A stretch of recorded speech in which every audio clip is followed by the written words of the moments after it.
One of the great editors of our time, Ben Bradlee of the Washington Post, recounts his life at the center of some of this country's biggest moments in the last half of the 20th century.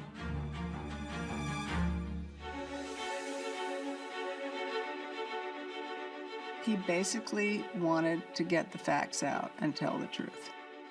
To let the people know what went on at the most critical part of their history in the 20th century. Ben's great bête noire was public officials who lied. The role of the press in the Watergate affair is being contested almost as hotly as the fate of Richard Nixon. It really was the Washington Post versus Richard Nixon.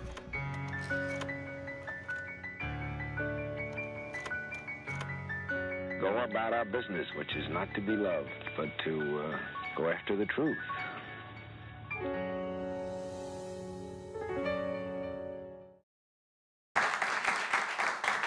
Thanks so much for being here. Thank you very much for having us. Let's start with when you guys decided to make a documentary about the great Ben Bradlee.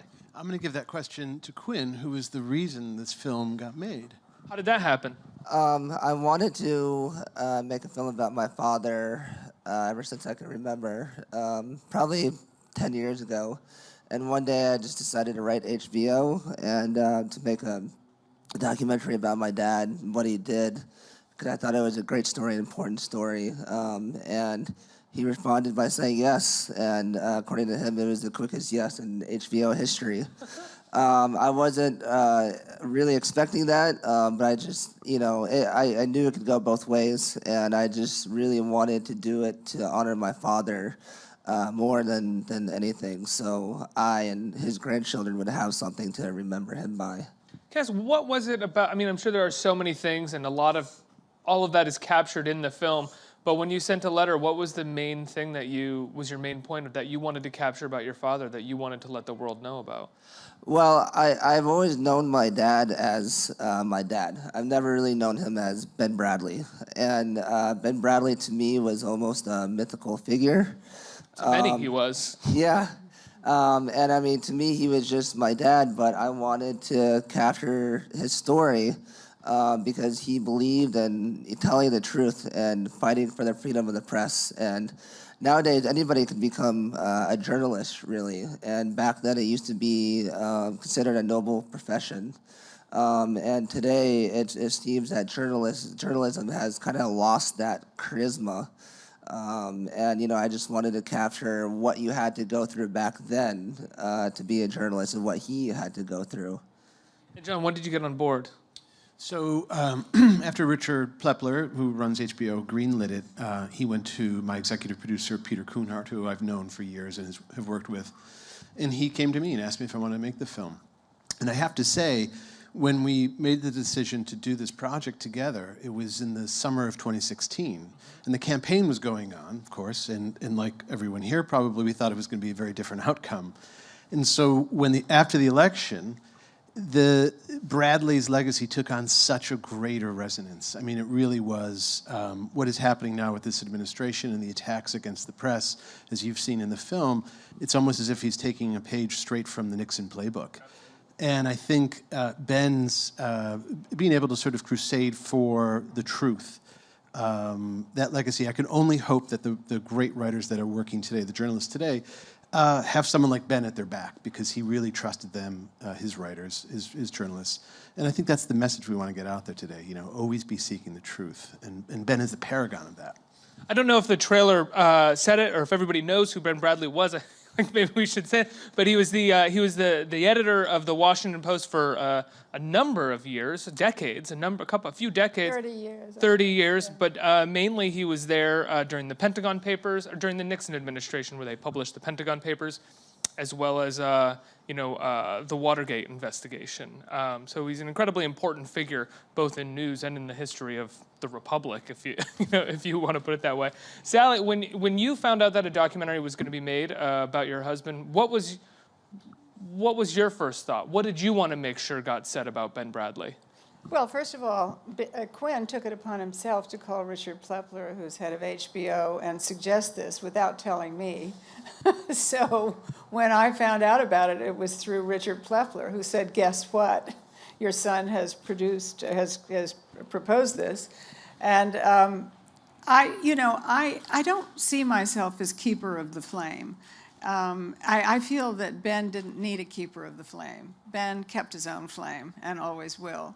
But I did think that it was a great idea, because I thought that as Quinn was saying, the idea of journalism had become less inspiring to people over the years. But what none of us could have found out, I mean, none of us could have realized, was that Trump would get elected. And Trump would get elected, and that he was, and I think the Washington Post did a story a couple of weeks ago in which they said he tells 5.5 lies a day. Mm-hmm. And so the thing that Ben hated the most was lying. It made him crazy. And there's a wonderful room in the Washington Post newsroom. It's all glass, and it's in the new building. And it's called the Ben Bradlee Conference Room, and it's where they have story conferences every day to decide what to put in the story. And there's a big picture of Ben outside. But on the wall, a 2-story wall right outside of the conference room, are these letters, this quote of Ben's emblazoned on the wall that says, "The truth, no matter how bad, is never as dangerous as a lie in the long run." And I think that for Ben, I think what would be very painful today would be to see the President of the United States calling reporters fake news and the lying press and the dishonest media, and worst of all, enemies of the people. I mean, Ben was a patriot. He fought in World War II, and he loved this country. He was a real American. The idea of being called an enemy of the people would have been anathema to him. And the fact is that it is the lie that's the enemy of the people, and not the reporters who pursue the lie. And I think one of the, you use Ben in the film not just to tell his story, but to tell a lot of different stories about reporting and about journalism. And I think, in particular, one of the most fascinating parts of the film is his relationship with JFK. And he had a very close relationship with JFK, almost to the point of suspicion on the part of other journalists. But then all of that kind of unravels. I mean, later, with the Pentagon Papers and with personal stories that took place between JFK at a party. I don't want to, not my job. That's in the film. But what was that like, sort of uncovering that material? And I'm wondering if you ever talked to him about his relationship with JFK and how he thought about it in retrospect.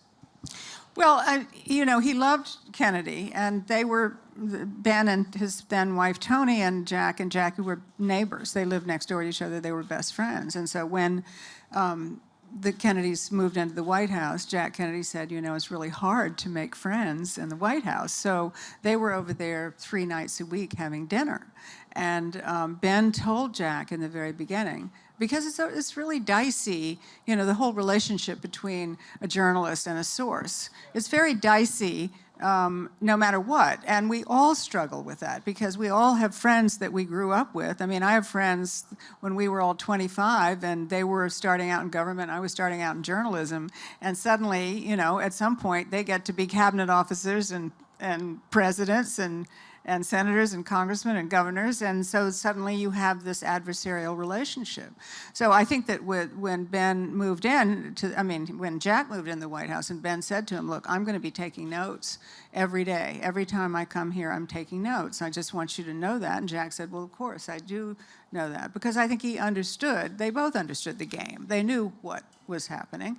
And he said, "I only ask you one thing, and that is not to print anything until 10 years after I'm out of office." And Ben waited for 10 years until Kennedy, after he was assassinated, before he wrote his book, Conversations with Kennedy. And there was also another time when Ben printed something that was Kennedy really didn't like at all, and he banished Ben from the White House for about 3 months. He wouldn't speak to him. Okay, so Kennedy did it Well, too. then what Wow. happened was the girls got together, Jackie and Toni, and they said, "We can't stand this. We miss you. It's too awful. We can't do this." And so they talked them into making up, and they made up. But there was always that tension there, always. It's an incredible, I felt like I had come into a treasure trove of this beautiful footage of Ben and JFK together on, and you'll see in the film, cruising the Potomac together and the Narragansett and golfing and outings in the country. And it's footage I had seen before, but I was only ever focused on JFK. And then when you just look and you say, well, who's next to him? And suddenly there's my character, there's Ben, you know, and this really intimate. I can't overstate enough how close they really were. No, I mean, I don't think the editor of a newspaper could do that now. I don't think we could see. I don't think you can. You know, yeah. It's interesting though, because it's a problem, and we talk about that in the film. I think even Ben would admit he got too close. But you look at something like Sean Hannity and Trump today. There's a closeness there and a messaging that is really problematic, you know, and it was nothing like in Ben's time.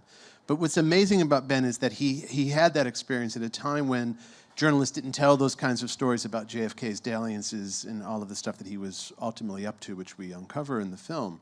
But the thing about Ben is he keeps going, you know, and I think a deep cynicism came into the country during the Vietnam War, and Ben picked up on that. And Ben was really one of the leaders of investigative journalism. I mean, you know, after Watergate, everybody wanted to be an investigative journalist. You know, it was because of the swashbuckling Ben and Woodward and Bernstein. I mean, journalism schools, everybody wanted to go to journalism school. So he forwards the second half of the 20th century in really a beautiful way. You know, he could be close with JFK, but he also take down Nixon. It's kind of remarkable. Now, I have to ask, I mean, you talk about Watergate, and in the film it talks about how these guys all became kind of famous after All the President's Men, the Alan Pakula film with Hoffman and Redford and James Robards. Or Jason Robards, excuse me. Now, Tom Hanks is portraying Ben in a movie called The Post that's coming out with Steven Spielberg. Sally, who do you think is closer to Ben, Hanks or Robards? Robards was cool in All the President's Men. I mean, cool guy. Jason did a fabulous job. I mean, he was, you know, he was very tough guy, no nonsense, all of that. Tom has a different persona, and there was a sort of a boyish quality about Tom. And when I first talked to him about Ben, I said, "You've got to straighten your hair because he has curly hair." And I said, "You know, Ben had straight hair." But the thing that I said to him and that really struck me was that Tom Hanks is a totally authentic person, and so was Ben. I mean, when you look at Tom Hanks, you know exactly who he is. There's no spin, there's no agenda, there's no anything. That was with Ben, too, totally authentic. And I think that's what he brings to the role that I think is... What do you think, Quinn, the difference between Jason and Tom? Well, I mean, Tom is Tom Hanks. I mean, you can't, you know, that's Hollywood royalty, and you can't really go wrong with Tom Hanks. But Jason Robards, you know, when I saw Jason, I just... You know, it's you can't compare them. They're two different people playing my dad exactly how he was. Of two different generations as well, yeah, and they look like those generations exactly, a bit more, too. Exactly. Yeah, that's it. Jason looked like Ben's generation. Yeah. Yeah.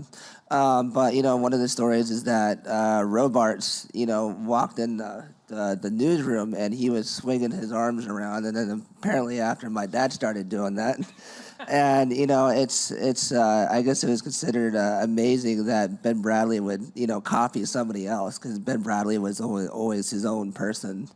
And Ben Bradlee doesn't, you know, never wanted to be anybody else except for him. And, you know, he came from this old Boston family, and the Boston, you know, he was a Boston Brahmin, and that charisma is almost dead now. There aren't too many, like, he had this scratchy Boston accent.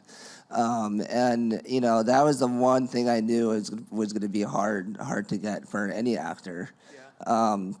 I mean, people actually come to me, ask me sometimes if I can do my dad's accent. And, you know, I've been practicing since I was a little kid, and I still can't really do it.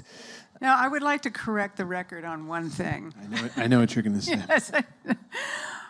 Jason came into the office. Ben and I had dinner with him the night before. And he, at a Chinese restaurant, just Robards. The three of us, Robards, yeah. And so we had dinner, and then the next day he went to the office. Woodward and Bernstein had been followed around by Redford and Dustin Hoffman for months. They were in the newsroom. I mean, the rumor was that Dustin Hoffman had dated some of the same girls Bernstein did. He was wearing his clothes. They were really getting into the part. They really wanted to know what the part was. Robards comes into the office. He spends one day, and he leaves and never comes back again. And he does this unbelievable performance, and he wins the Academy Award for Best Supporting Actor. There's a scene in the movie which I think is the most brilliant scene, where Ben comes into the office. He's in a black tie because he's been to a dinner party, and the two guys are sitting, they've got a story. And Ben looks at the story, and he throws it down on the desk, and he says, "Run that baby." He walks out of the newsroom, and he's swinging his arms, and he slaps the desk. And that was a typical Ben gesture. And what happened this is not your fault, John, but one of the people who was being interviewed said that after the movie that Ben started making those gestures after Robards had, but in fact Jason had copied Ben. That was the one thing that Jason saw that day that he showed up. But it was such a typical Ben thing, to go, oh yeah, like that, just slap the. Well, Robards actually didn't want to play the script because all my dad did was, I'm not going to say the words that he said, but all my dad did was swear and said, "Where's what story?" And Robards says, "I can't play that because that's all this guy says." I think Robards, if I can, because having spent a lot of time, not as much as Sally and Quinn, but just studying Ben, I think Robards captures the cool and the charisma of Ben, and Hanks is going to capture the sort of messaging, which is, a very important message, and he's going to carry it, and I think the American audiences will get it. But you can't beat, Robards will always be the Ben, Hollywood Ben for me, Well, I think what Tom, but what Tom was doing in the movie, what he's doing in the movie is he is showing the idealism. Right. And I think that's what you're trying to get. I mean, that Ben was really so idealistic and so passionate and believed so much, whereas Jason was sort of more crusty. Let's get out there and get the story. Whereas Tom is more, like, this is really important. We've got to do this for the sake of the country, kind of thing. There's a really great sequence in the film that I think is so important for people to see, which is when Ben makes a mistake. When the newsroom makes a mistake, the Washington Post makes a mistake and essentially runs a fake story, and it wins a Pulitzer, and they have to retract it and go through the whole process. And they do, as best a job as they can. But to me, that reads as something very important, especially in what is being referred to as the quote-unquote fake news age. And anytime a responsible paper makes a minor mistake, the administration goes after them. But meanwhile, we have this network that's allowed to make as many intentional mistakes as they want to on a minute-by-minute basis. Can you talk about putting that passage in the film? And I'm wondering if you were thinking about those things as well while you were putting that in there. Oh, absolutely. I mean, I was trying to create a three-dimensional portrait of Ben. And, it can't all be, he is a really remarkable guy. It's hard not to fall in love with him. He's lived so many different lives, and he's an incredible character. But they're fallible. Every biography I've ever done, there's always that one tiny, sometimes smaller than bigger than others, little flaw. And I think after Watergate, the whole newsroom thought they could break any story. And Woodward talks about this. Woodward says, we screwed up. It wasn't just a journalistic failure, it was a moral failure. Because the story is of an 8-year-old heroin addict. And they ran the story, and it turned out that this woman had totally fabricated it. So I think it humanizes Ben. I think it gives him another dimension. It takes, I'm always trying to sort of peel back the layers of myth with Ben. He had a couple different wives, and I felt it was important to know that about him. And I think this moment was critical for him. And I'm sure Sally could, you were with him. Well, I was with him, and it was probably the most devastating moment of his entire career. Because Janet Cook made up a story about an 8-year-old heroin addict. She made up the whole story, and the Post ran it. But it ran through all the Metro editors. She covered this neighborhood, and so people, Ben always used to say, you have to trust your reporters. And so they trusted her. And then, the sub-editors and then the editors went up, beat up, and then Woodward was the Metro editor, Bob Woodward, and he said, I don't know this area. And this is not my area of expertise. And his editors said, they assured him that, and so it went all the way up to Ben, and Ben said, I trust my staff and my reporters, and let's go with the story. And it was an amazing story. And it won the Pulitzer Prize. And then suddenly all of this stuff came out about Janet Cook after it was announced. Well, didn't she said she'd graduated from Vassar. Well, she went to Vassar for 1 semester. You know, she spoke fluent French. Well, that was what finally got her, is that she said she'd spoke fluent French. And Ben did too. So he took her into a side room and he started speaking French to her, and she didn't know what she was talking about. But he was really devastated. He was absolutely devastated. And he offered to resign. He resigned, and Don Graham refused to accept his resignation. And you know, the thing that was interesting is that about several weeks later was the annual meeting of the editors of the newspaper editors, the ASNE. And Ben had been twisted, his arm had been twisted to become the program chairman, and he had put together this really boring program. But at the last minute, they decided to add a program about a panel on Janet Cook. Oh, yeah. Yes. Right. So never in the history of the ASNE had there been so many people. They filled up the ballroom. They were outside hanging off over the rafters to listen to this, because it was like, you know, it was a public execution they were hoping, and all these editors were up there pontificating about how this was appalling and it was awful and everything.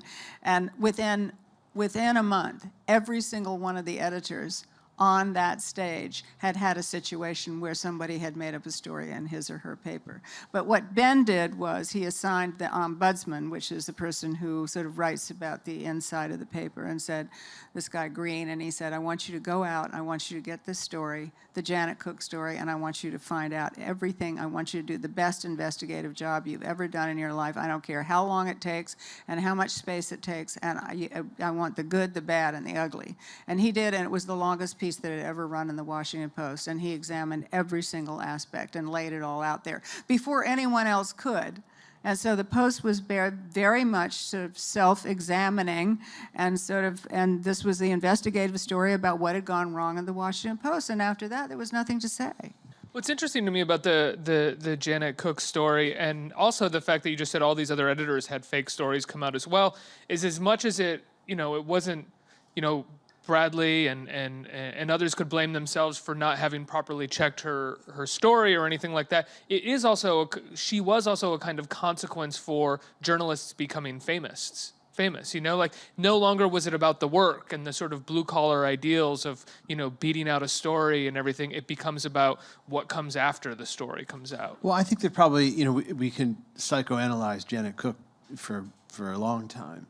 But she said when she got to the newsroom, she wanted a Pulitzer in 3 years. I mean, that's what she was going for. So there's that kind of hubris that I'm alluding to, that, to be in the midst of Woodward and Bernstein and Bradlee in that newsroom, and David Moranis talks about it. I mean, it was a stressful place because everybody said it was quite intimidating. Yeah, everybody wanted to hit a home run. Everybody wanted their Watergate. And at some point, Ben even says to himself, I knew I'd never have another Watergate, when he eventually retires from the newspaper. But that's got to be incredibly enticing, of course. Well, there was that one Gary Trudeau cartoon where it had Ben after Watergate running around the newsroom saying, guys, let's get out there and get those great economy stories. Sort of going, okay. Exactly. I think if you go into the business that my dad went into, he was one of the most truthful people in the world that I've ever met. And he was extremely honest and modest.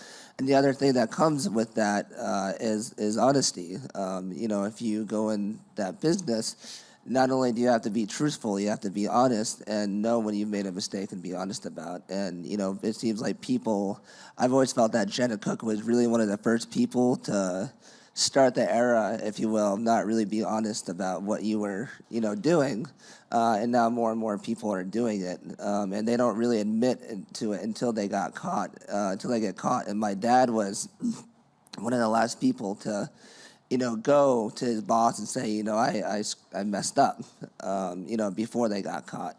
And that's just something that I've noticed. One of the things about the Janet Cook story that I think is actually mentioned in the film is that the day after the story broke, the mayor of Washington stood up, Marion Barry, and had a press conference and said, we know who little Jimmy is and we know where he is.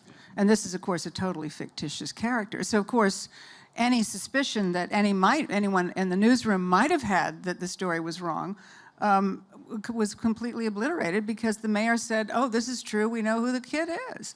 So that was when it was so shocking when it came out that it was totally fictitious. I want to go back to, before we go to audience questions, which we're going to do in just a second, I want to go back to Watergate and going back and documenting that period of time for the Washington Post, and you having, I'm sure, having countless conversations with Ben about, you know, what it was like when that was going on. I'm curious what the mood of the country was as the Post was releasing these reports, and if there was a feeling like there is now, where there is just people who don't believe the real things that people like the Washington Post and the New York Times are reporting. If there was still like a large percentage of Americans who were like, it doesn't matter. Oh, completely. I mean, the Post, when Watergate happened, Nixon was running for re-election in the 72 election. Oh, right. And yeah, he won. And yeah, he won the largest victory in the history of the American electorate in 72 after Ben, Carl, in a Law and Order dog whistle style campaign. Yeah, too, right? exactly. Yeah. And I think I counted it up. They must have done about 130 articles before the election. So they weren't getting a lot of traction. And Ben and Carl talk about it, and rather Bob and Carl talk about how there was this puzzle they couldn't quite piece it together. Then Nixon goes and wins, and then he starts a terror campaign against the Post, you know, which we portray in the film. Relentless. I mean, Ron Ziegler was out there every day just bashing Ben and the Washington Post. And a lot of people, you know, Nixon, we can't forget, had this silent majority. It's the same people that, very similar to the demographic that voted for President Trump. The only difference is that Nixon... They're louder now. Well, Nixon... Well, I would say the difference is that Nixon had to go through Ben and the Washington Post to get his message out and to fact-check his message. Trump has Twitter. Trump can reach straight through the press and go right to his base and talk to them. And I often, while I was making this film, I kept thinking, what if Nixon had had Twitter? I mean, he could have spoken to these people. And these people still were very supportive of him, even as he was going down. Tom Brokaw says in the film, he would walk around and people would be like, okay, enough with this Watergate stuff. Enough already. Leave the man alone. And when you think about the crimes, the lies that we're racking up that we reveal in the film, because we've got these incredible Nixon tapes so you actually hear him, you know, they don't amount to much except a cover-up. And the lies we're dealing with today seem so much more consequential in a way, and yet they're slipstream, they're elusive, and they're hard to grab onto. And I often wonder what Ben would have think. Well, first of all, as Quinn was saying, there's so much media out there now. I mean, there were not that many sources of news in those days, so that people really did have to rely on, you know, the major networks and the major newspapers. Now you get your news, and you get a lot of fake news all day, all the time. And so it's much harder for people to sift through what's real. But yes, during that period, and Ben and I got together right in the middle of that. In fact, we got together, actually started our relationship on the plane down to Miami for the Nixon coronation, the nomination. And so we got together right in the middle of Watergate. And at that point, it was very tense because the Post was out there alone. I mean, we were out on a limb and nobody was picking up the story. And Kay Graham was saying, well, if it's such a great story, how come nobody else is writing it? And it wasn't until Walter Cronkite, who was a great friend of Ben's and an anchor person, called up Ben one day and said, you know, I think we ought to do something on this Watergate thing. And Ben was sort of saying, thank God, somebody's interested. And he said, I'm going to send a crew down. And he said, and we're going to film all the documents. And Ben said, Walter, I don't have any documents. There are no documents, you know. But so it was kind of like you couldn't quite get your hands around it because there was this little story and that little story and that little story, and it was a puzzle. As you said, Quinn, you've always said Watergate was a puzzle that had to be pieced together, and it took 18 months before it really became a story, and then we were getting slammed.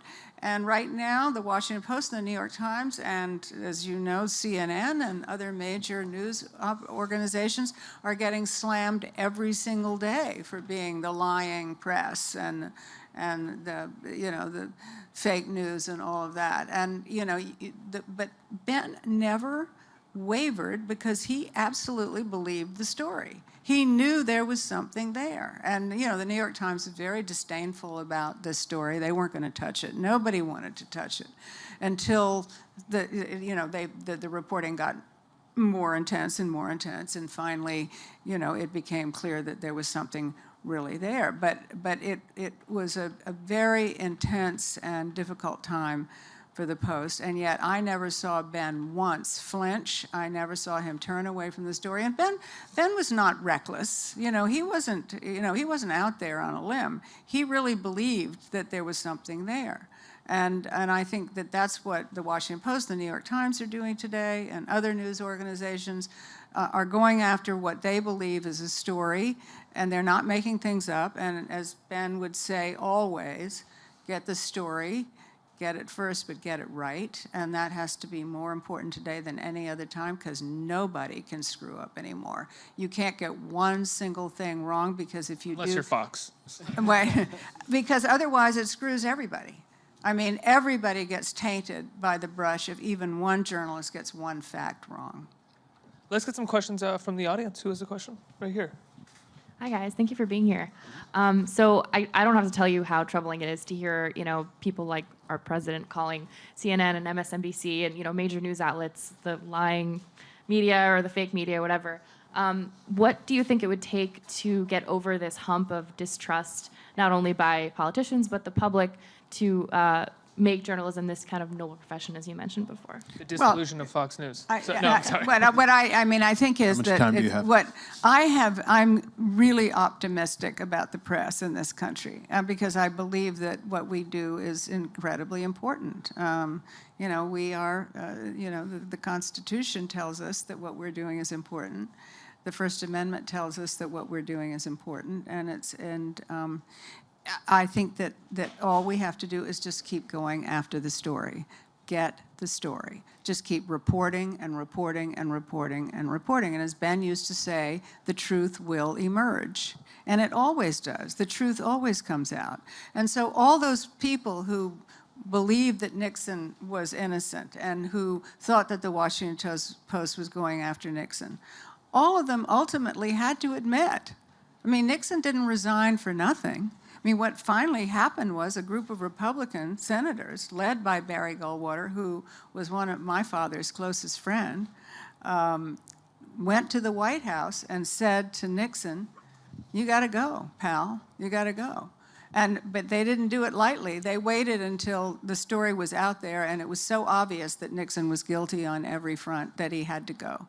And I think that I don't know how the situation will resolve itself in this administration or in other administrations, but I do believe that the one way to resolve this is just to have a free press and have people be able to go out and report the truth.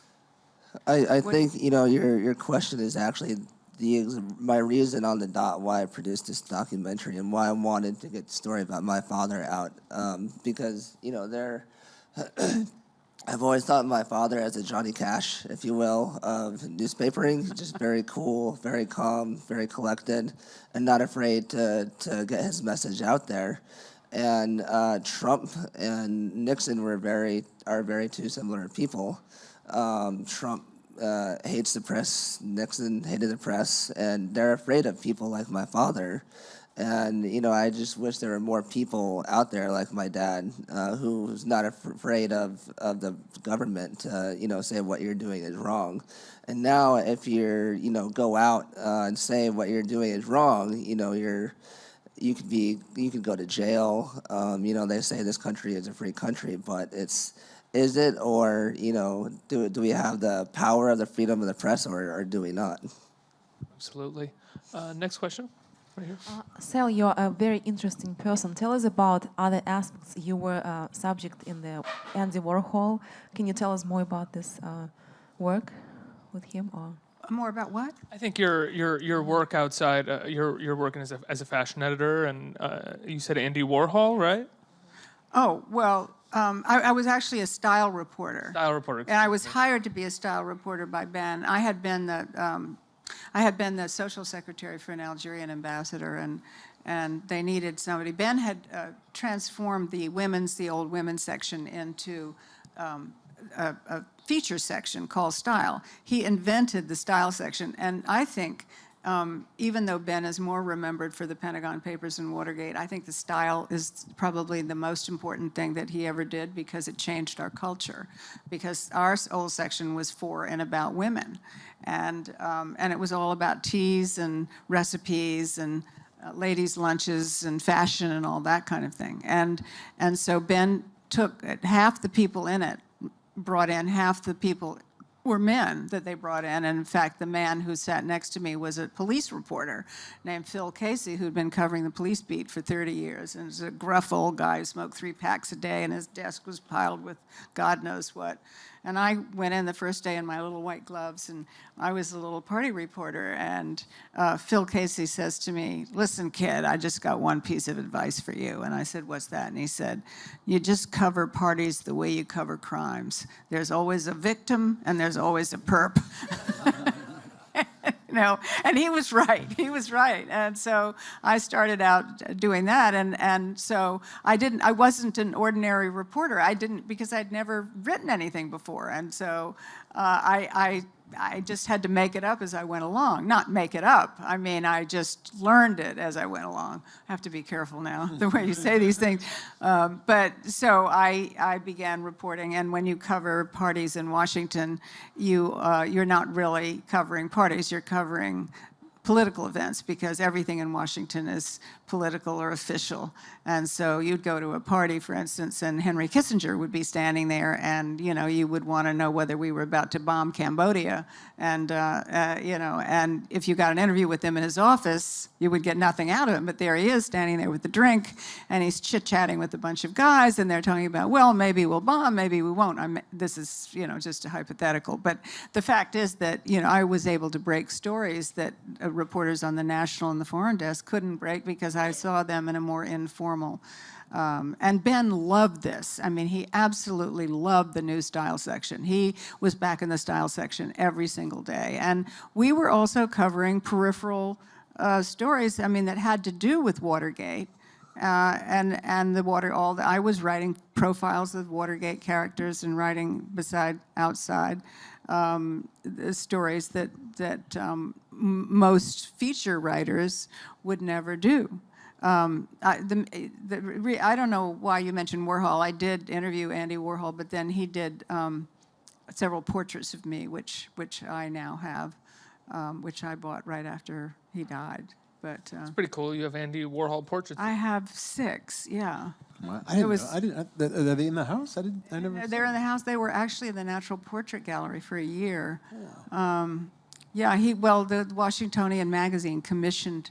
They were doing a cover story on him, and they commissioned him to do a painting of me for the cover instead of a photograph. And so I went up, and he was a friend of mine, because I was the first network anchor woman in America, and I was on the CBS Morning News, and it was a total disaster. But I mean, if it had been late night, like 1 a.m. or 11 o'clock, it would have been a huge hit. but it was. That kind of banter just didn't work at 7 o'clock in the morning on a news show. But Andy was one of these cult figures, and I had a few sort of cult followers because Andy thought that I was so off the wall. He loved a disaster. He loved the disaster. He loved watching this catastrophe on air every single morning. You would never know, because you would just I just think you're wonderful. And be like, what about me, though? What is it, Andy, that that always made me nervous that he loved the show? I think we have time for one more question. Right here. Hi. Hello. I was wondering, at what point did HBO join the project, and what was that collaboration like? Well, HBO joined after Quinn had called. I don't know when you spoke to him, but that was Richard Plepler? About a year ago, almost. Yeah, probably eight months. More than that, because I started producing it in the summer of '16. So somewhere around then, and it was a great collaboration. I mean, HBO is a wonderful place. They're incredibly supportive for documentary filmmakers. I had a great budget. We were able to afford an incredible score. It's a 44-piece orchestra. It's just the album, the soundtrack's coming in on Lakeshore Records. The score is amazing. Yeah. I have to say, I haven't brought that up yet. That was one. Now that you say that, it was one thing that I noticed. While it's Gary Lionelli. Like you're watching like a big Hollywood movie or something. Yeah. Didn't they score it in Budapest or something? Yeah, we scored in Macedonia. Oh, Macedonia. Macedonia. And Gary, a longtime collaborator of mine. We've made 5 films together, and he also did O.J. Made America, the Oscar-winning. He did the music for that. So yeah, we could afford to really make this a cinematic experience. That's what I wanted to do. I mean, my inspiration, in many ways, was The Kid Stays in the Picture, a film by Brett Morgan. It was done many years ago, which is about Robert Evans, the Hollywood producer, and he tells his story from an audiobook as well. And when I heard Ben's voice, I thought, I got to have this voice throughout the film. Well, that was genius. That was really genius because Ben had, he had recorded his book, A Good Life. And so John had the brilliant idea of using Ben basically as the narrator for this. So it's like Ben telling his own story, and it's really... I wasn't actually expecting that at all, and it just made the documentary more of my dad and telling it in his own words, and it was absolutely brilliant. Yeah. But it was a dream team. I mean, the Kuhnharts were my executive producers. His wonderful producer. John did an incredible job. When you all see this film, you won't believe it. It is just fabulous. Quinn was co-producer, and they were wonderful to him, and he was part of the whole, involved with all of the interviews. Quinn was at every interview and totally smoothed the way with, I mean, I was interviewing legends of journalism, who didn't know me from Adam, but Quinn's presence really kind of helped ease me in, and I felt like they felt like a piece of your dad was there in the room every time. Well, it's really interesting when I think about it, because my dad actually hired half of the people who are now legends. And the one interview that I wasn't there for, that I really wish I was, because he dealt with my dad in a way, was Dean, John Dean, and he was such an important figure during the Nixon Watergate, but. It's just a brilliantly done film, and I thank you for how you did it.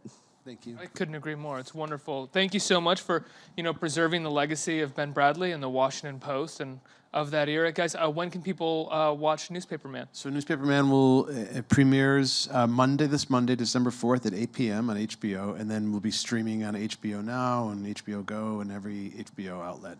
So wonderful. Congratulations, guys. Round of applause. Thank you so much. Thank you.